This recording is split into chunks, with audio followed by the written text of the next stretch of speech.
The Roman Army. Matt Hayes, we told you, Alabama here is the Roman Army. They went toe-to-toe with Texas A&M tonight.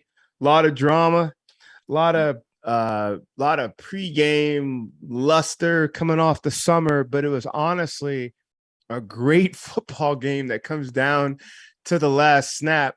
Matt, I just want to go to you first, being your first at bat with us, and what an honor to have you here with us. What were your initial impressions of that 12-round fight that went down to the bell?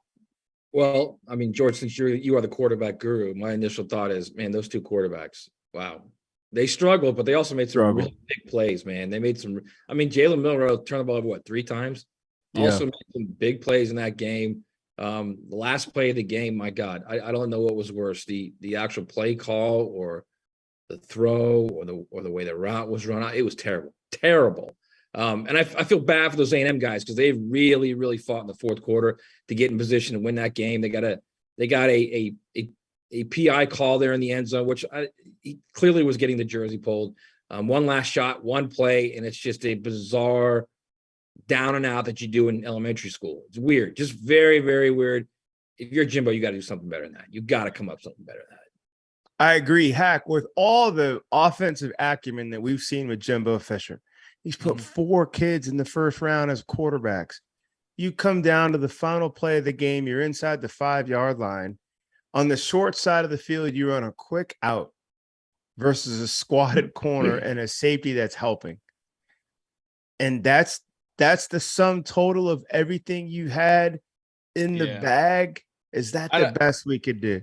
Man, I can't believe that that's the best from the 7.5 yard line. That's the best Jimbo's got in his bag of tricks, or even on that play sheet probably that he had installed carrying into this week. There's no way that's the best he had.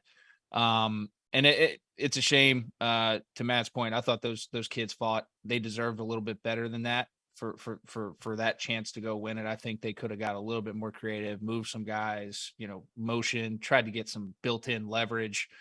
Because they were winning. The guys outside were winning towards the end of the game, making some big plays for them. So stay hot, but help them out. And I don't think Jimbo did that. So that was definitely disappointing for me, just watching to the exact reasons that you mentioned, aforementioned, is that he's produced a lot of offensive talent at the next level, at the quarterback position, but then also across the board. So he's kind of regarded as an offensive guru, and you'd probably expect some more out of that. And I'm sure Nick Saban probably expected more. He was probably like, thank God that's what they rolled out. You want to play matchup ball with us, we'll play matchup ball all day. So, right. Go ahead. Here's what's interesting. That's also coming basically out of 2 timeouts because the PI gave them a timeout.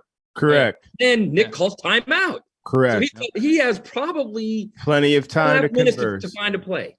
And he goes with an elementary school play. Just weird, totally weird. The whole thing was. Matt, both teams came into this ball game with their backup quarterback, both of them. And then honestly, both backups are better athletes than the starters, and they're worse. They are lesser passers than the starters. So both teams kind of saw a little bit of that version. Alabama maintains their undefeated streak. Time will tell here, really, about 12 or 15 hours if they're going to remain number 1 team in the country. A&M now drops to 3-3. App State, tough one. Mississippi State, even worse. But a reasonable, respectable, still a loss in the SEC game to Bama. Which do you think was the bigger deal? Alabama surviving this or A&M dropping to 3-3? I mean, I'm simply because of where we are in the playoff world of college football. Alabama surviving. I mean, especially considering Jalen Milroe had 3 critical turnovers, and I thought it was unbelievable what Bill O'Brien did after that 3rd turnover. Set him up the following drive with a simple slant. Throw the slant, get a little confidence, and boom, it's a touchdown. And that's just it's great coaching. It's getting the guy in position to have success. It's not putting everything on his shoulders. And I mean, Alabama, this is what they do. You call them the Roman Army. It is what they do, man. They just grind you down, especially in big games. And it's futile at some point.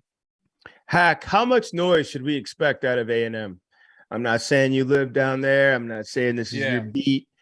Right. 3-3.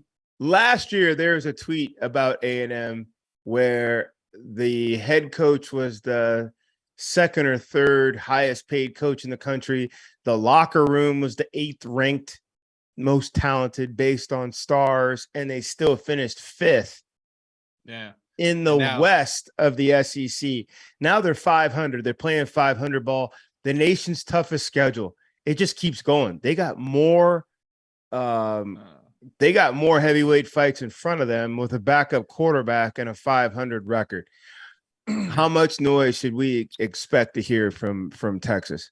Well, here's another factor that you're not throwing into it this year as well, that I'm sure I might be completely speaking out of my ass with this, but I'm guarantee I'm not too far off. It might be the highest paid locker room in the country as well, too, with NIL deals and things of that nature. So per Nick Saban, But what I'm saying is when you start throwing that factor in there, those people that are forking out that money to pay the kids, they want to see you better believe they want to see some ROI. And if your buyout ain't when you're talking Texas A&M money, that buyout, although it's astronomical, it's not a fail safe or safe proof there for you.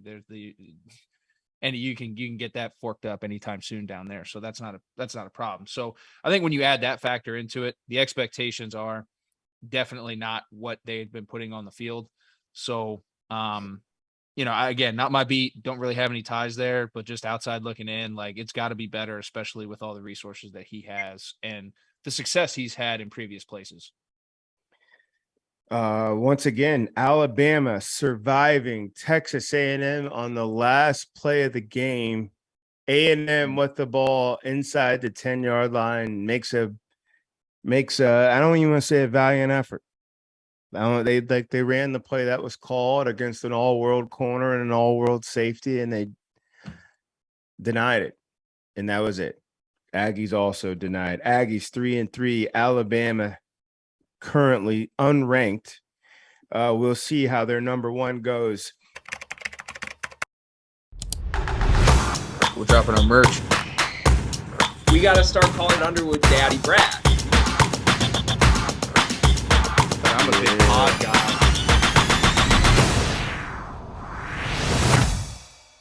Breaking news. The Field of 68 has an online store, and it's your one-stop shop for the latest and greatest merch in college basketball and college football. You can find shirts to support your favorite team, make fun of your rival team, or boast Field of 68 catchphrases like Daddy Brad, Cussin' and Discussin', and the Star Heels. Go to www.fieldof68.shop today and enter promo code TOUCHDOWN for 20% off at checkout.